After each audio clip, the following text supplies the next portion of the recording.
Hello and welcome to the Particular Baptist Podcast. My name is Daniel Vincent here with my co-host Sean Cheatham. You can find us and other podcasts at reformpodcast.com. Check out our blog at theparticularbaptist.net. And if you would like to support our ministry financially, we greatly appreciate it. You can do so at patreon.com/the particular Baptist. And today we're going to be going back into our series on Dennis Prager and the Ten Commandments. We left off at the fifth commandment, which is honor your father and mother. And Sean, I completely forgot to pull up the video. Hmm. So let me, So you're asking me to fill the dead air while you try to do that? or could you pull it up for me? I Um. don't have my keyboard right in front of me. Okay. Dennis Sorry about Prager. that. Sorry, No everybody. problem. That was a mind fart on my part. Completely forgot to pull it up. Well, we're all sorts of all over the place today because we were supposed to start at 8:30, and I completely forgot. So This is we and authentic Dan and Sean right here. yeah, Yeah. yeah. So we're starting at 8 today because I don't even remember what time my podcast starts at. All right. So how do I share? Is it the present button? Is that what it Yep. is? You go to present and then share whatever screen you want to share. All right. But yeah, while Sean is pulling that up, we'll be going through his short video on honoring your father and mother. And he kind of, I guess, for all intents and purposes, overall it's pretty good. I mean, it's not, it's nothing super egregious, but there are some nuances that we want to talk about in here that we think are worth pointing out. He shifted, and Sean pointed this out to me earlier, which I think is relevant. He's shifting from worship, or at least the commandments we would consider are about worship of God, and now shifting to the commandments about loving your neighbor. And so there's, kind of a more culturally appropriate discussion going on here. And it's probably it's not necessarily as egregious as the ones on worship, but there are still issues that I think need to be discussed. But I think probably by and large, we'd agree with most of what he's saying, just on its face. Well, so the way I was thinking about it, we've seen a lot of pragmatism from his previous videos, and Yeah. this was the first time I watched a video that I didn't feel, or the pragmatism wasn't as egregious to me, Right. and I think that it's because we've transitioned away from the commandments that are dealing directly with God, who God is, how to worship Him, etc., to the relationship between men. So I wasn't it it didn't strike me as being so bad. The pragmatism, and I think that's probably the reason why, because it's not a you're not changing the commandments of God into commandments about men. You're already Right. dealing with commandments about men. These are actually commandments about men this time. So Yeah. yeah, it's a little bit it's definitely more on track where it's supposed to be.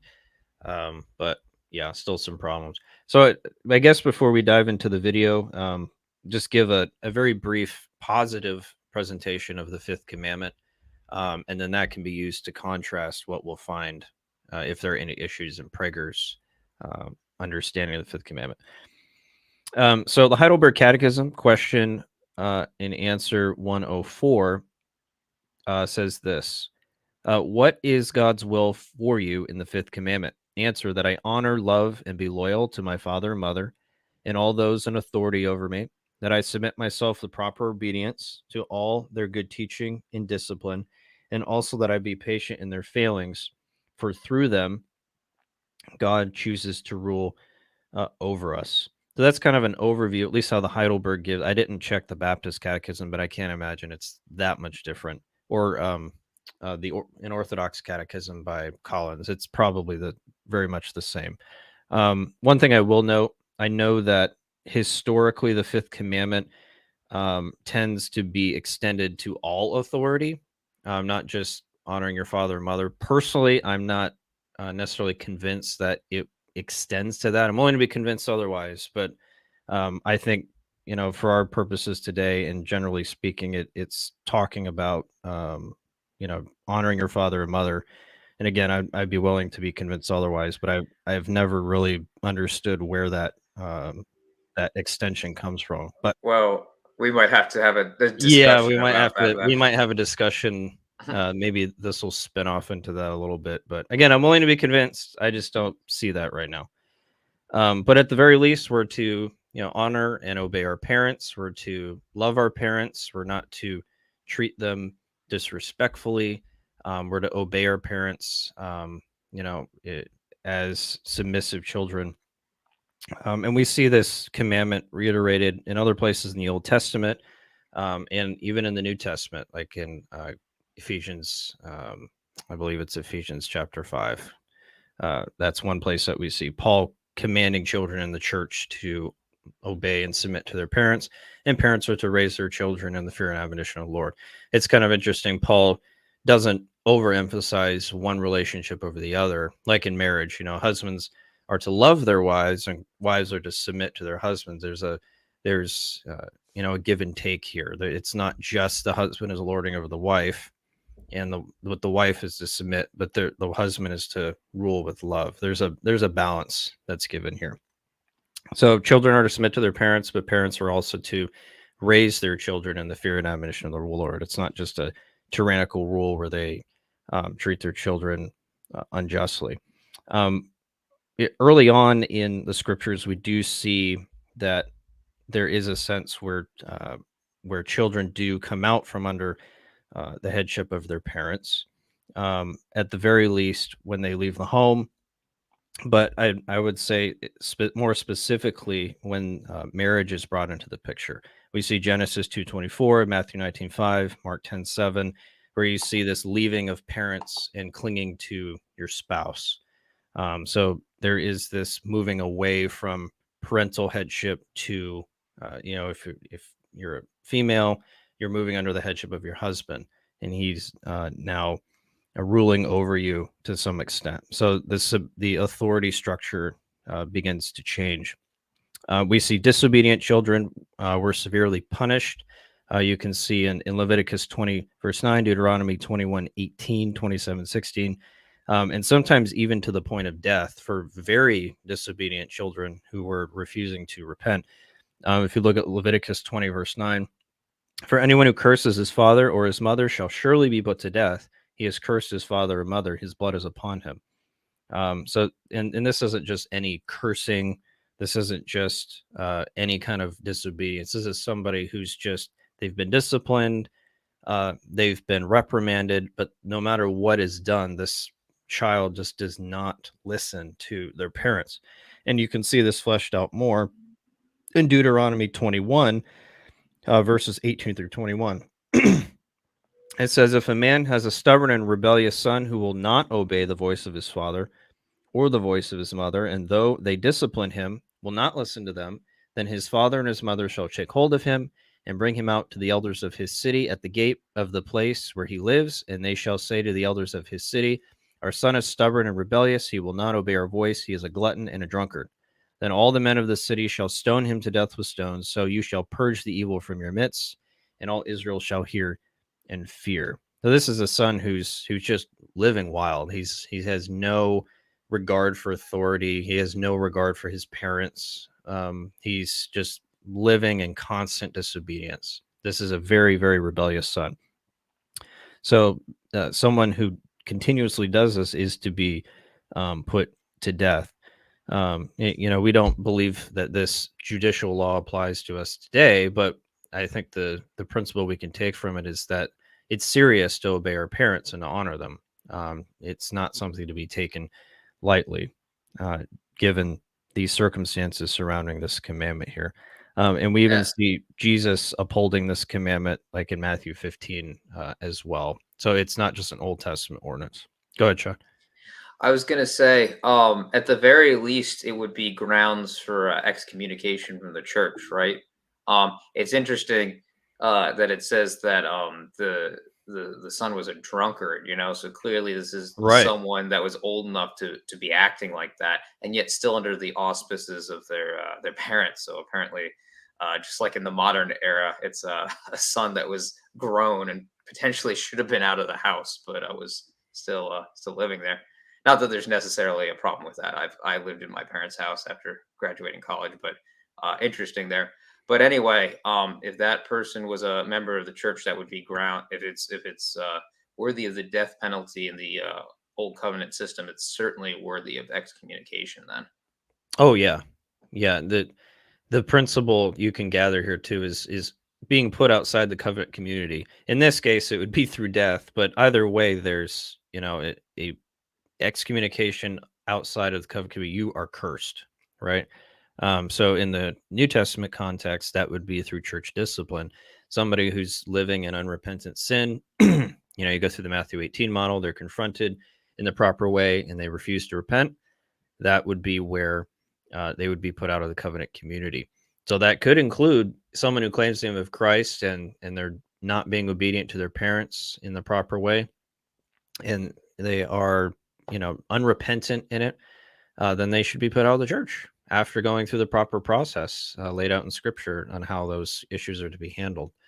So yeah, there is some similarity, definitely there with regards to how those things are handled.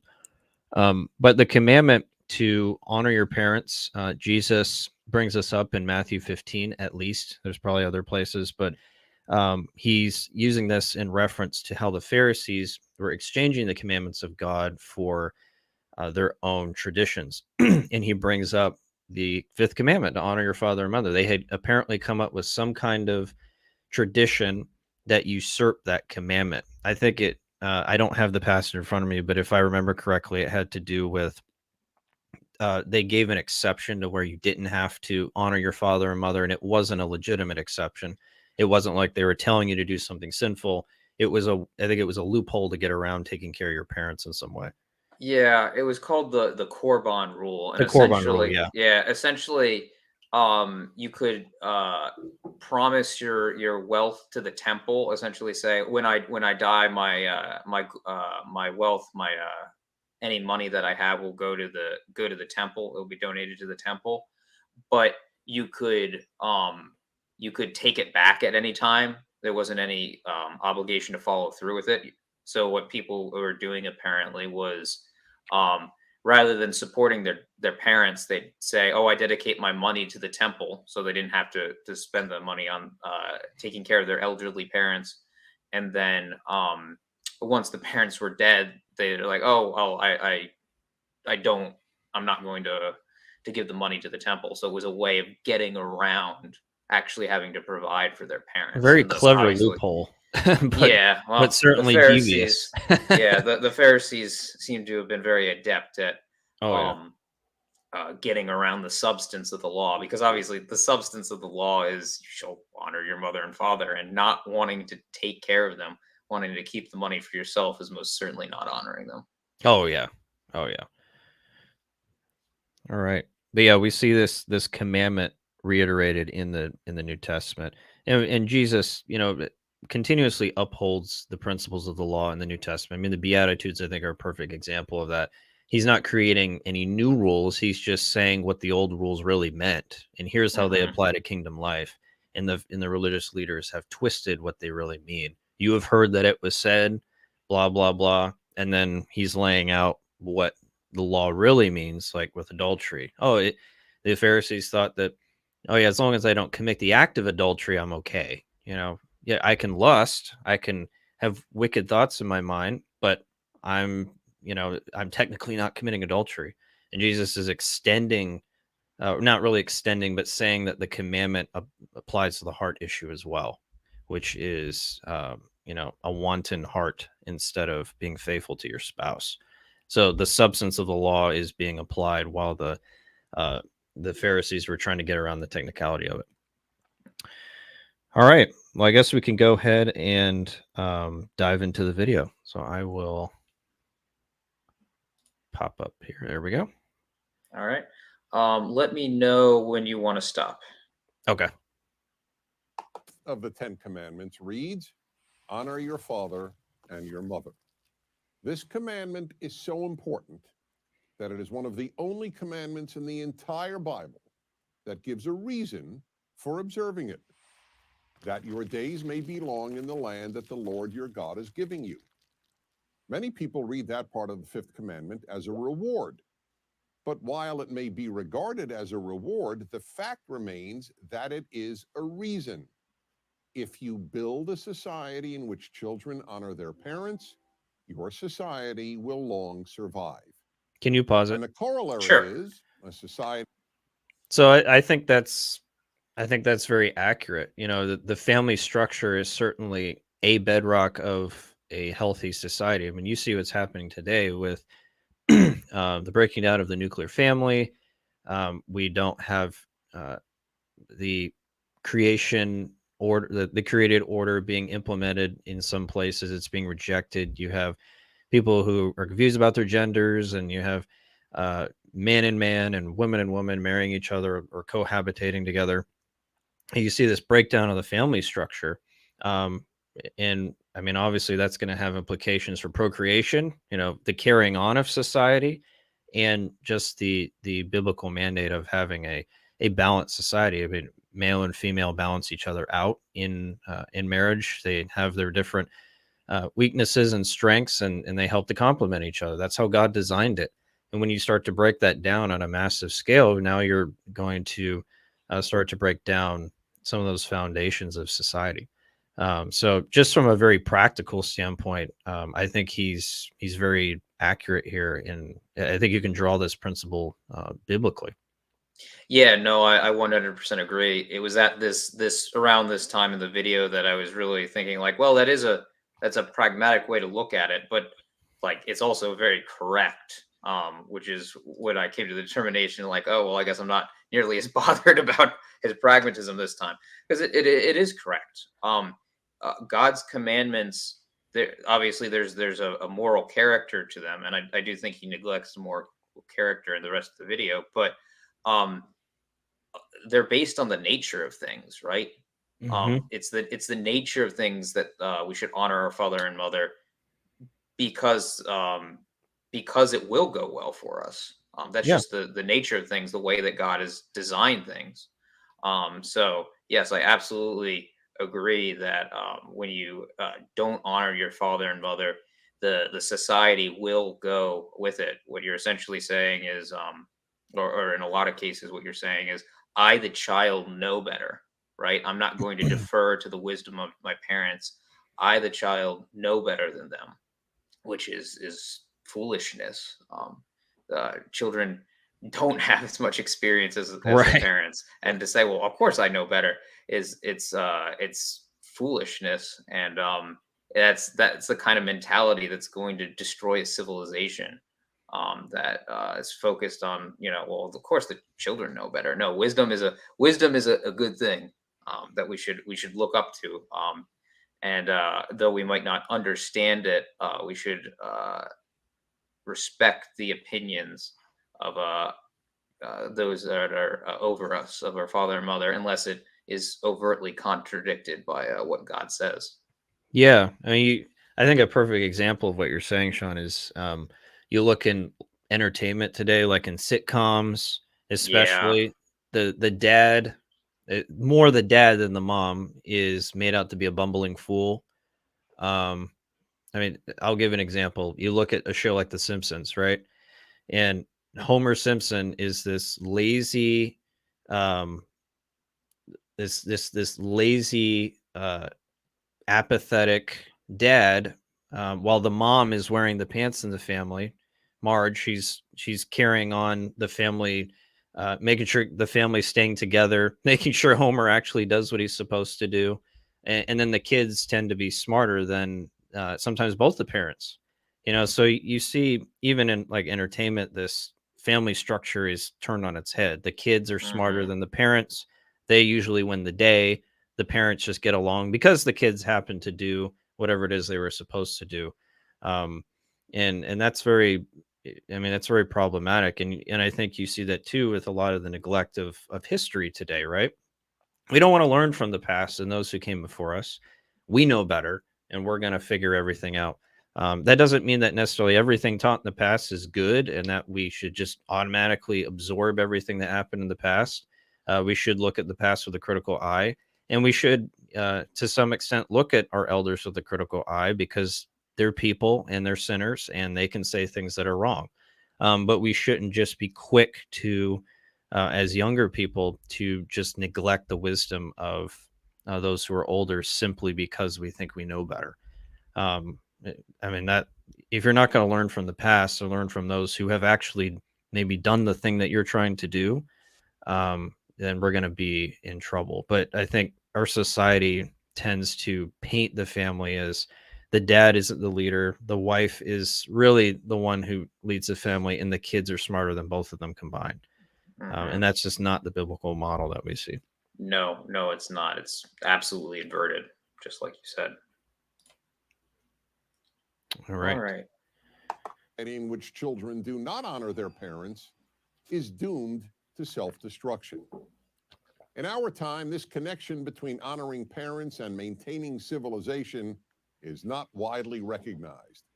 On the contrary, many of the best educated parents do not believe that their children need to show them honor, since honoring implies an authority figure, and that is a status many modern parents reject. In addition, many parents seek to You be pause it. loved, not honored, by their children. So it's interesting that he brings that up. I think that you do see today there is kind of this desire, they call it gentle parenting, right? Where the parents tried to be more like a friend to the kid in terms of how they raise them or discipline them. Um, and I think that type of mindset comes out in that type of parenting instead of having a firm hand on your children and showing them that you are the authority here. You're not going to be the one who's going to tell me what to do, because the authority structure is supposed to be this way. So I do think you see a weakness in parents who do try to uh, kind of they let their kids kind of rule how they live, how they discipline them, and I think that's hugely problematic. And you're going to end up with bratty, disobedient kids at that point uh, if you don't show that authority structure and be firm with them and discipline them. You have the authority to do that. That's your God-given authority as a parent. You have the authority to tell them what to do and to tell them how they're supposed to behave. And especially as Christian parents, we're charged with raising our kids in the fear and admonition of the Lord. That implies an authority structure. So trying to treat your kids like they're your best friend, and that everybody's on the same level is against how God has laid out this family structure in His Word and how we're to raise our kids. But you're seeing that more and more, and kids in their sinful natural state are going to obviously take advantage of that to get what they want, because they know you're not going to do anything about it, or you're not going to come on them as hard, so they're going to try and get away with more. So that's very interesting that he brings that up, but I think he's right along those same lines. Yeah, it's coming at it from the other direction, right? Normally we're focused when we read the commandment on the child to the parents, right? Mhm. But thinking about it from the parents' perspective, right? My children should honor me. Yeah. If they don't, like, you are then left with, okay, well, I'm not exercising authority over them, which is Hmm. what they ultimately need, right?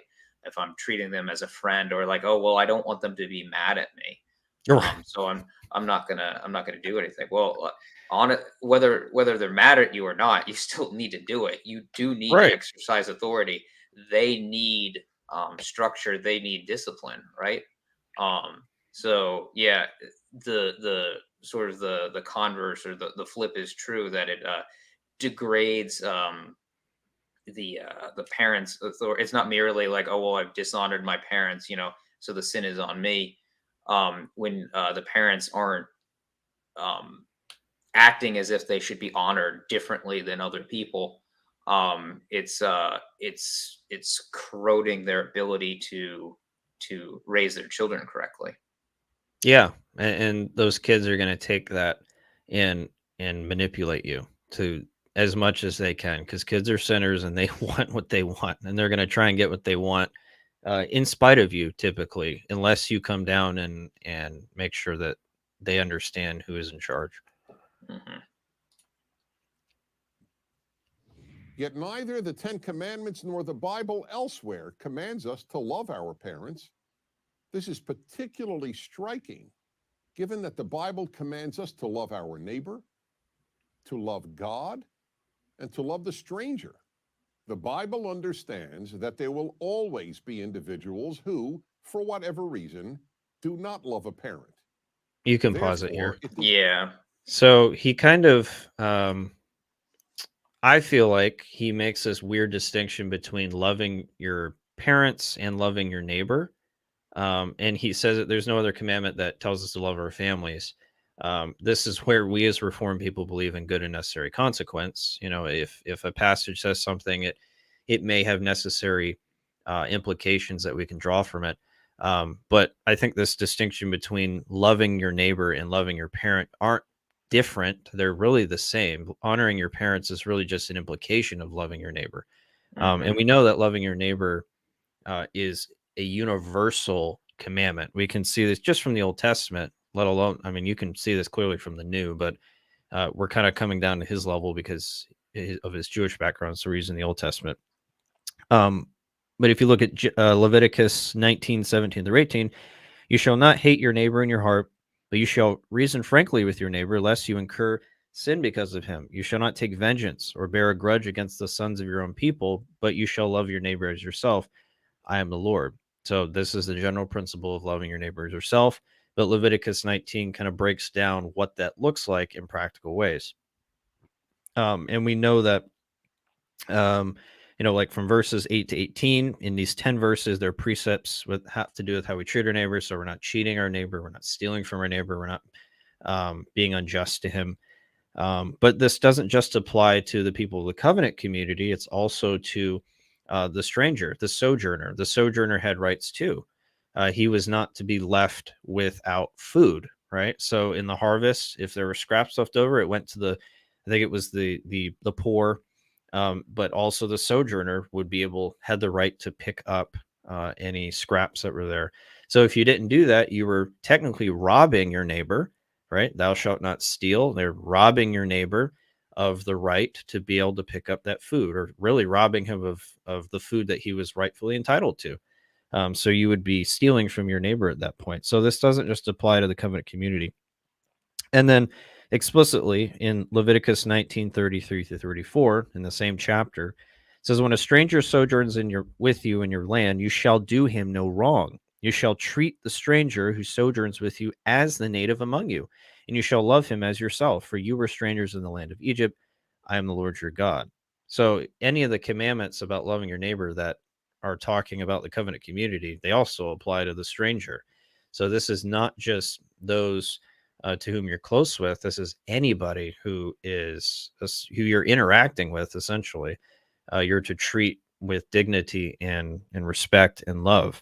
And those are obviously fleshed out primarily in those last 6 commandments that we find in the law.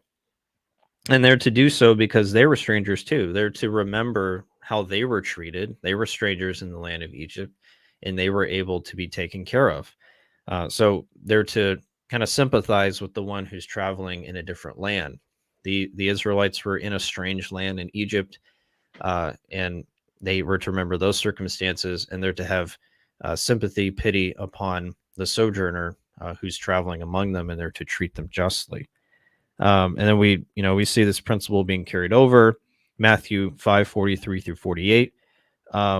This is another instance where the Jews had twisted the command to only apply to those to whom they loved or who they were close with. Jesus saying, no, it loving your neighbor means loving your enemy too. Those who you hate, you're to love. You're not to treat them poorly. And Jesus doesn't. And notice Jesus says that you're to love your enemy. Their status as an enemy doesn't necessarily change, but you're still to care for them. Doesn't mean you have to necessarily like them, but you're to show kindness to them in spite of the status of being an enemy. So this is a universal commandment that applies to any and all people that we interact with. We're to love our neighbor as ourselves.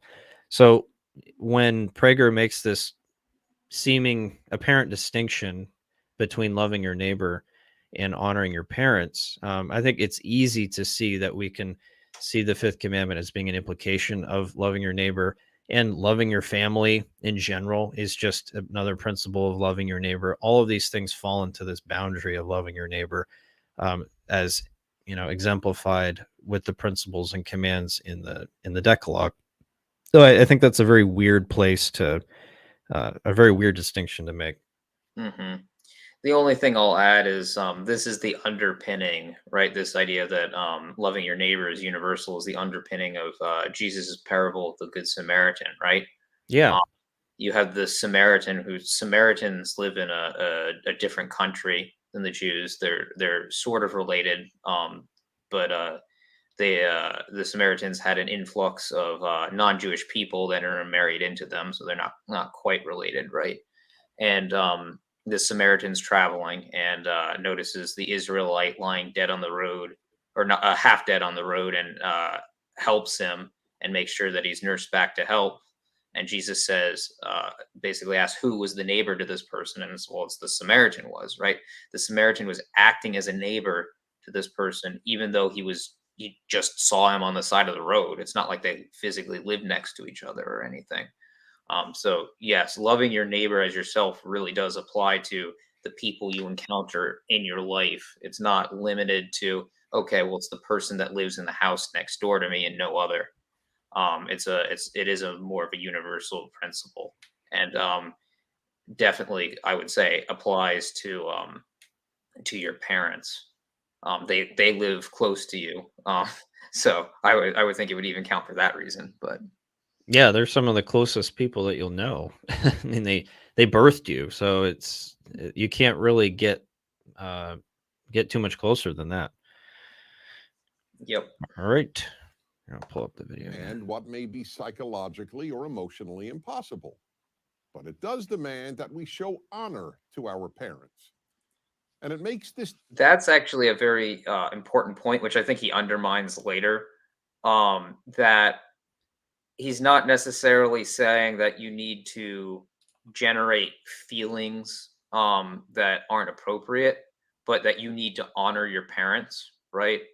Just like loving your enemies, right? Well, I'm not going to Mhm. convince myself that this person is pleasing to me if Right. they're not, right? But I will love them in the sense of I will do good to them, right?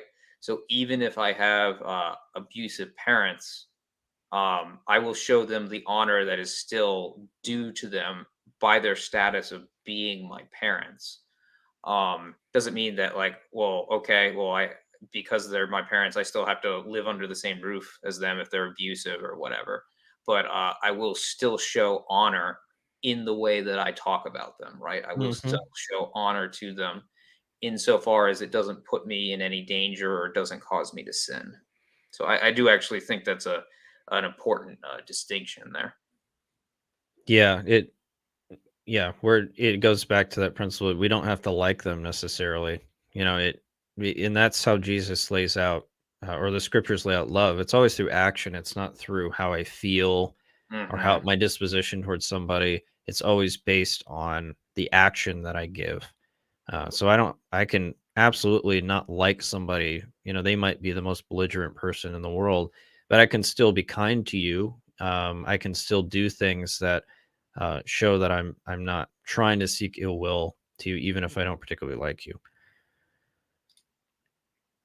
demand only with regard to parents. There is no one else who the Bible commands us to honor. Yeah, this is ridiculous. Yeah. I don't know where he got that from. Yeah. We both were talking before the podcast, and we both got the same verse to refute this. So as I have the screen up, do you want to read that, Dan? Sure. It says, "You shall stand up before the gray head and honor the face of an old man, and you shall fear your God. I am the Lord." So So, I mean, yeah. this isn't just. I mean, this could definitely include your father, right? Or grandfather, but it's just honoring age, and understanding and recognizing that these people are older than you, that they've been there and done that, and that they have the experience to speak for where they've been. So there should be honor in that. They're not to be treated as fools because of their age. And our society does not, unfortunately, does not value old elderly life like in other places of the world, um, where we tend to, kind of put the old people in the nursing home and live our life. Now, I'm not saying there's not a place for that. Maybe that's the best situation for certain people. Maybe they can't take care of them at home. It's just not feasible. But I do think that the general attitude towards the elderly in our society is more of a burden, and seeing Hmm. them as really something to be kind of put out of sight and not really Hmm. worry about, and something as a more of a frustration rather than a true honoring of them. Yeah, youth and strength is idolized. Yes. So rather than taking care of those who took care of us or came before us, and now might not be in the best position to take care of themselves, it's like, oh well, I don't want to have to deal with that. That would be an imposition on me. I'm living my best life now. Right. So and also our society doesn't treasure wisdom, right? No. Um, Mm-mm. if so, if we don't treasure wisdom, if we treasure um, emotion, right, and let that govern our lives, why would we want to honor the our elderly who are wiser than us? What if you've thrown out wisdom? Uh, they're not bringing much to the table anymore, I guess. Right. Exactly. They're just a nuisance, Yeah, and yeah. yeah. Yeah, you go to, you might have been at Covenant, Sean, when we used to do the nursing home ministry. Did you? I never went. We Oh, did okay. it for a little while I was coming, but I don't believe I ever went. Okay, okay. We used to have a pretty regular one, and it was sad. I was pretty young at the time, but you could just see kind of there was a lot of bitterness, I guess, in the elderly community, and you could just see how kind of abandoned these people seemed. Because they're living on their own. That they just have the staff there to take care of them. Families visit them, I guess, but they're really just kind of sitting there rotting away in a room. Um, so and it would bring joy when we would go and minister and have like a little church service for people there. But it's just kind of it shows you how the wise and the gray heads are really considered in our society as a whole. They're not really honored. They're just put in essentially these warehouses where they're just left to just kind of live out their days by themselves.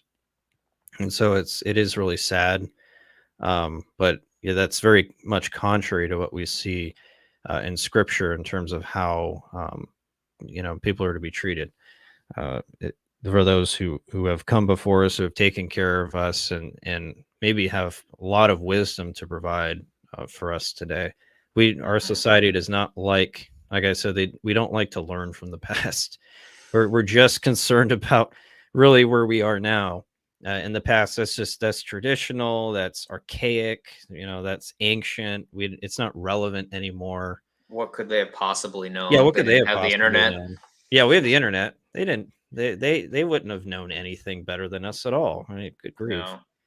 Yeah. They also didn't have tons and tons of distractions, but Oh, that's right. neither here nor there. So then, why is honoring parents so important? Why does the Ten Commandments believe that society could not survive if this commandment were widely violated? One reason is that we as children need it. Parents may want to be honored, and they should want to be, but children need to honor parents. A father and a mother who are not honored are essentially adult peers of their children. They are not parents. No generation knows better than ours the terrible consequences of growing up without a father. Fatherless boys are far more likely to grow up and commit violent crime, mistreat women, and act out against society in every other way. Girls who do not have a father to honor, and hopefully to love as well, are more likely to seek the wrong men and to be promiscuous at an early age.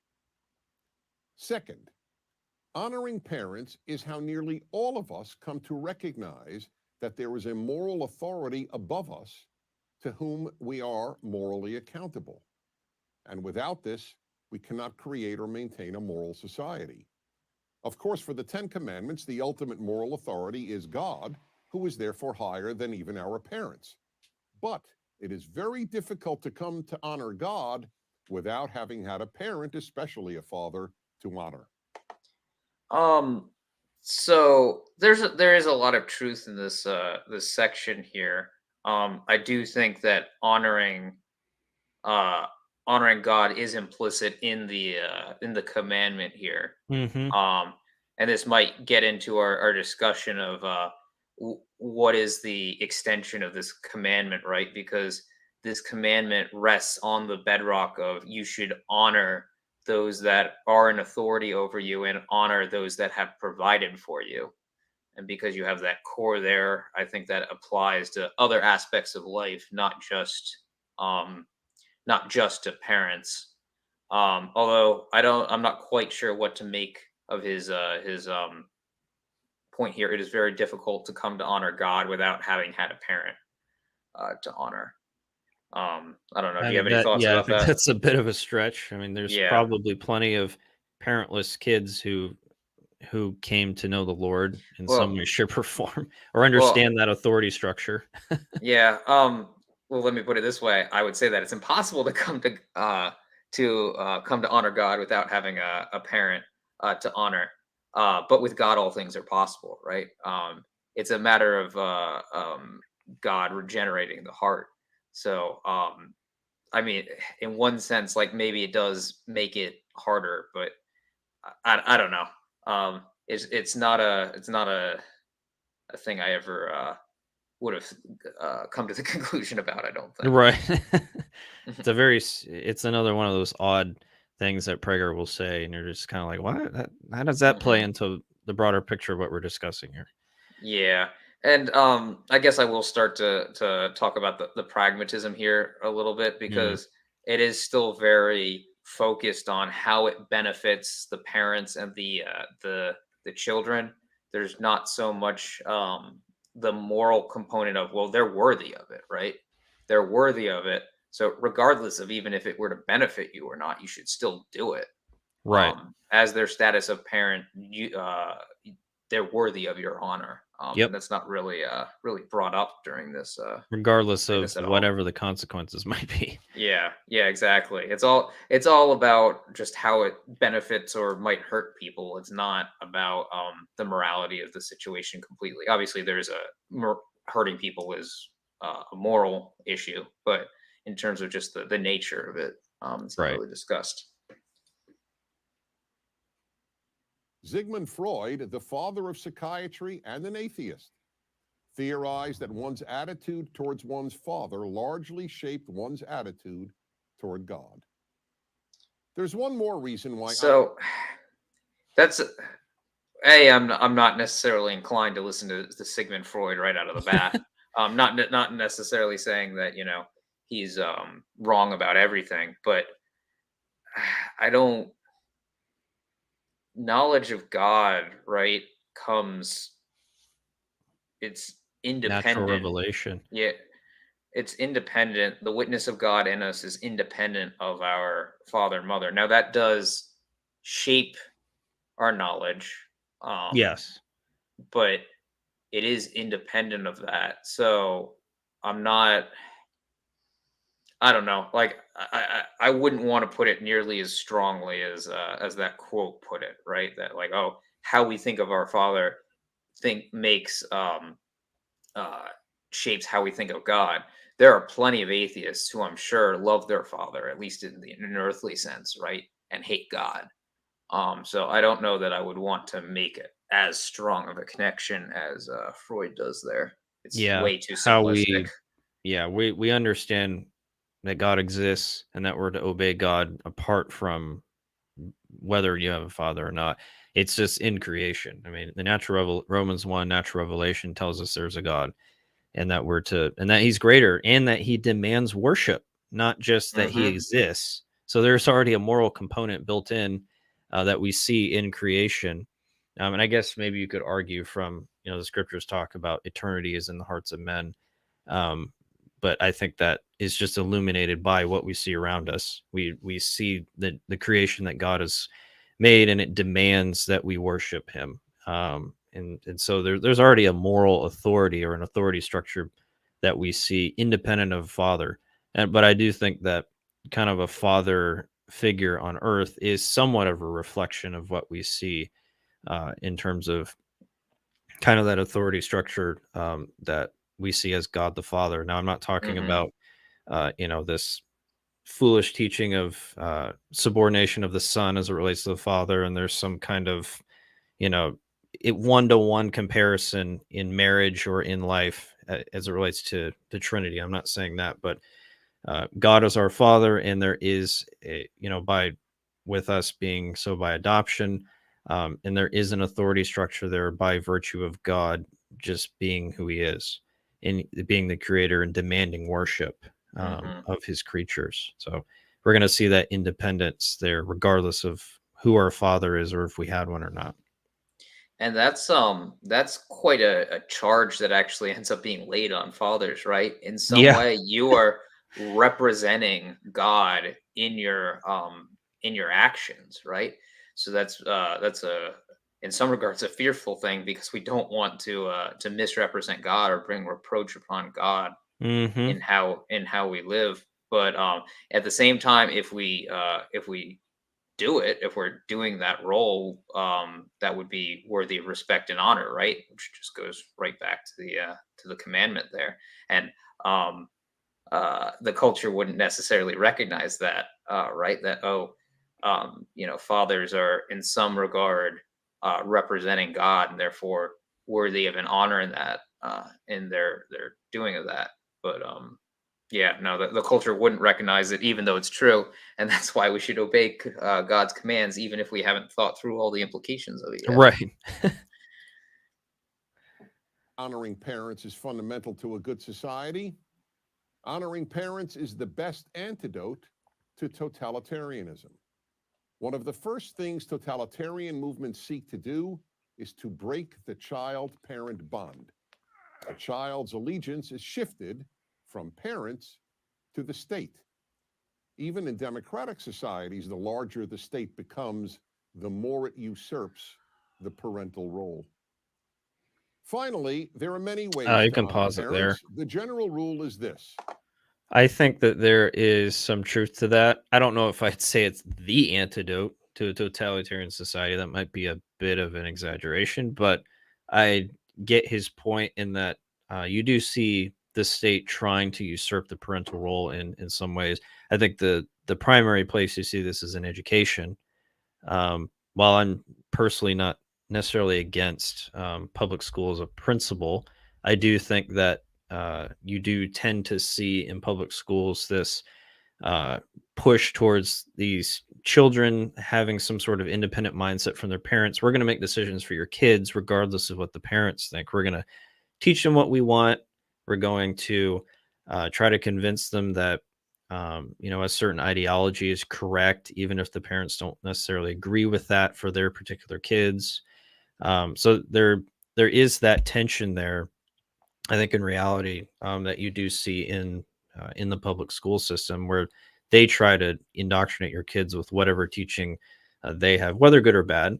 And there's this rift between parents and their kids. I think when that starts to happen, when there's a disconnect between what the state is trying to push on your kids versus what your parents want to teach your kids. And that's sometimes where it's best to take your kids out of that system and teach them yourself, if you're able to do that, because you have the best chance of teaching your kids what you want them to learn.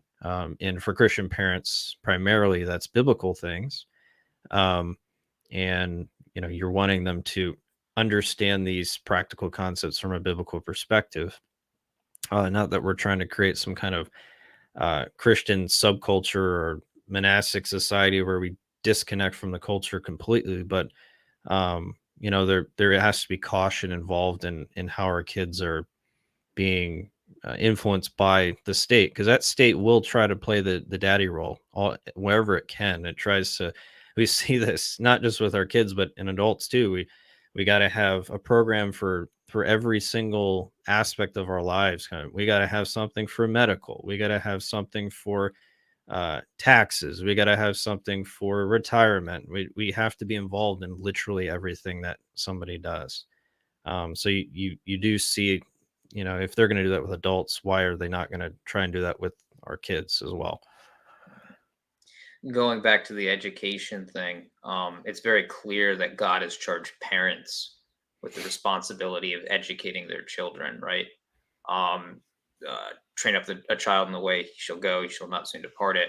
And then there's other commandments there that the parents are supposed to teach their children, right? Um, so when it comes to the public school system, at least in the modern context, even before we talk about public school as a concept, is that even appropriate? We have to look at it as like, well, has the public school system usurped the role of the parent, right? Because if the parent is the one charged with the teaching of children, right? Are they is this authority that they've delegated, that the parent has delegated to the school, or has the school usurped it, right? Because even for homeschool families, they're using material that's often provided by other people, right? Or they're watching videos online, and that's a delegation of their authority. The parent has said, okay, well, I trust this resource or this person that they're going to be watching, so I'll let them teach my child. So delegation of authority in that regard. But when you have the public school system, which independently of the parent is coming up with what the child is supposed to learn, right? And oftentimes it's anti God and anti what the parent would want. That's a school system that has usurped the authority of the parent over their child, and how they shall be raised and what they shall be learned. So definitely, at the very least, in the modern school, modern American public school system, I think uh, it's completely broken that the relationship that God has charged over with parents over their children. That's not to say that anybody who therefore has their children in public school is in sin, just because that it might just be that if you're a single mom and you have no other means, and the state will take your child away from you if you don't have them schooled. And I completely understand leaving your child in public school. It's just not the ideal, obviously. So I don't want to put a law that people aren't able to actually comply with, that wasn't commanded by God. But yeah, absolutely. Parents are responsible for their children's raising and teaching, and that's another reason why that they should be honored, because they have that responsibility. I mean, you look at what happens. You hear about these school board meetings, right? And parents are losing it. 'Cause, oh, why are you teaching like that? There's such a disconnect there between what the Mm, parents can really do, um, hmm. and Yeah, how they're going to, and what is taught. Because at the end of the day, it's a school board that's going to determine what your kids are taught. This parents can get on exactly. that stage and scream and yell and jump up and down, but if they want trans kids in in the bathrooms, they're going to put them in the bathrooms with or without you. That's just how it's going to work. And And that's that's really where you have to judge that. How are you going to? Is it really best for my kid to be here, or should I look at other options that might be better for them? Yeah, it gets into the mentality of it, right? Even people that recognize that, like, oh, the school shouldn't be teaching this, they're not thinking about it from the perspective of, well, I'm the one that determines my child's teaching, not the school. It's just well, the school is doing the wrong thing, right?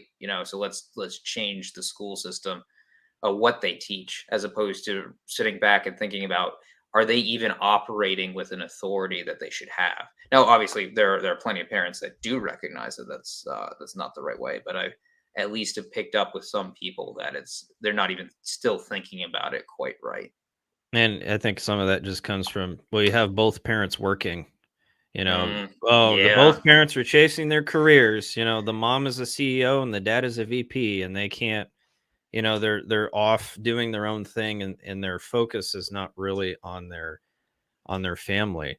Or you even see, I've seen this too, where um, you have someone who works in a public school, but they spend so much time with their work that um, they're not at home a whole lot. And the irony is, you spend a lot of time raising someone else's kids, but you're not really there for your kids. It's kind of Yeah. it kind of becomes ironic at that point, because your whole point of your job there is to somehow shape these kids, but your own family at home barely gets any time because you're spending so much time with someone else's kids that they should be really Hmm. focusing on, and not you. So Hmm. it becomes kind of this weird irony at some point, if taken too far. Let's see, what did I say? Us, when I was a teacher, Latin for in the place. Oh, she said something before. Loco parentis was a term they used to tell us when I was a teacher. Latin for in the place of the parent kind of freaked me out. That's a big responsibility. Yeah. So it's like they Yeah. started to even implement that mindset, like, oh, yeah, we're now the parent. And look, these parents aren't here, so we got to fill the gap. Yeah. Yeah, and that's something that I like. I've thought it through this before, but I didn't bring up. If the school is Excuse me. jumping in and usurping authority from the parent, God will judge them for doing that, right? Right. Like, okay, well, it was the parent's responsibility. You've taken that responsibility to yourself unjustly. Therefore, you will be judged in accordance with how I would judge the parent. And that's not something that you necessarily want, you know? Right. I don't want to be held responsible for somebody else's children if I've usurped authority irresponsibly, right? I want to, in some regards, well, I don't know if I want to say that, but no, it's a scary thing, right? These the people on these school boards aren't necessarily even thinking about those categories, but no, they will be judged, just like a parent would be judged for how the children turn out because they took that authority, they took that responsibility upon themselves. So they'll get the double judgment of, well, you shouldn't have done that, and did you do it well? Right. Yeah. I can sympathize to some extent with Prager's assessment about totalitarianism, the desire to kind of take your children away from the parent. You see this similar in Nazi Germany when the Hitler Youth, right? That was a way of indoctrinating the children into, the mind of his socialistic understandings, his societal understandings. Um, you know, nec- Probably independent of the parents, but it was a way to get kids indoctrinated into the government system. um, so you do see this kind of mindset there that Prager's talking about. Although I don't think he's right to say that it is the antidote, having Mhm. honoring our parents, but I do see some ways that we can apply what he's saying to real world situations. Let's see. I think it was like a legal thing. I was like, wait. I just want to teach them. I don't want to be their parent. Yeah. Yeah, That's a big yeah, exactly. responsibility. I don't want to have to Yeah, shape them completely. yeah, exactly. Yeah, I don't want to be held responsible for I just want to teach them math. I don't somebody want to else's make kid. yeah. I'm sure whenever I have kids, I'll have enough worry in regard to them, let alone Yeah. other people's children. They get special treatment. Parents are unique, so they must be treated in a unique way. You don't talk to them in quite the same way you do anyone else. For example, you might use expletives when speaking to a friend, but you don't with a parent. You don't So I don't. I didn't like this example at all because obviously you shouldn't be using expletives with your friends either. With anybody, Um, right? yeah. I'll agree with his next point. You shouldn't call them by their first name, or there's some other things that you do that distinguish them from any other relationship you have. But not that particular one. No, that's not right. call them by their first name. And when you leave their home and make your own, you maintain contact with them. Having no contact with parents is the opposite of honoring them. And yes, we all recognize that some parents have behaved so cruelly, and I mean cruelly, not annoyingly, that one finds it morally impossible to honor them. There are such cases, but they are rare. So this is what I was referencing earlier, where he says that the parents have behaved so terribly that uh, the person finds it morally reprehensible to honor them, and I don't think that's correct. It's not saying that you have to like them. It's not saying that you have to uh, live in the same house with them, right? It's not saying Hmm. you have to subject yourself to abuse, but you are commanded to honor them. The commandment makes no exception, and neither do we see it anywhere else in the law or in the New Testament that there's some sort of exception made. Oh, well, if your parents are really bad, then you don't have to honor them. No, you will still honor them. The honoring might look a little bit different in these cases, but it's not a true exception like he's treating it here.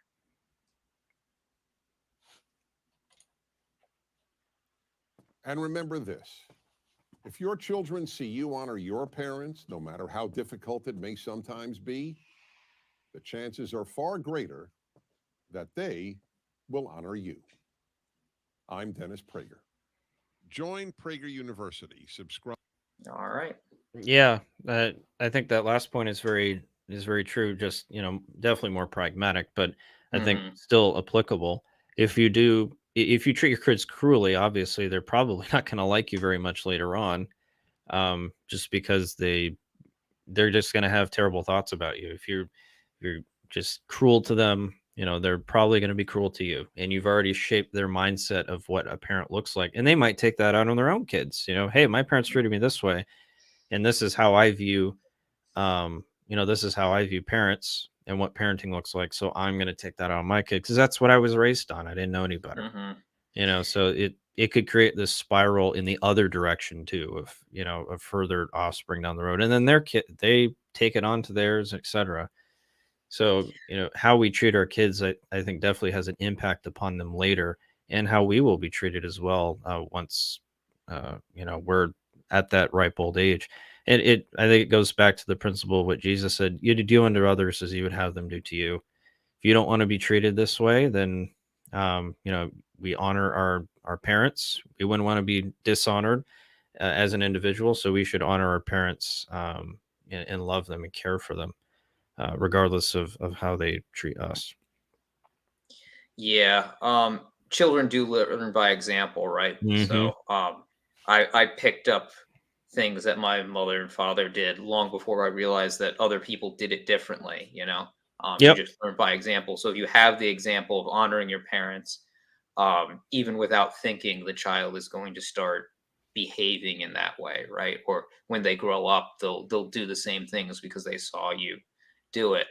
Um, but again, going back to the pragmatism, is the reason that you're doing honoring your parents just so you will get honor from your children? Is that the reason why you're doing it, or is it because they're worthy of that honor, Right. right? Because independently of whether or not your children ever honor you, you should honor your parents. Yes. You shouldn't be doing it for selfish reasons. In Right. fact, to do it for selfish reasons is to not. It's not a good act at that point, right? It's like, oh, I'm just honoring my parents to get something out of my children. That's not good, right? And in Right. fact, it's not truly honoring your parents. Um, and that underlies all of God's law, right? You can attempt to do the external things of God's law, but if you're not doing it for the right reasons, it doesn't give you any standing before God. If you uphold the law because of solely pragmatic reasons that I will benefit from this, you're not doing it for love of God and love of neighbor. You're doing it for yourself. Yep.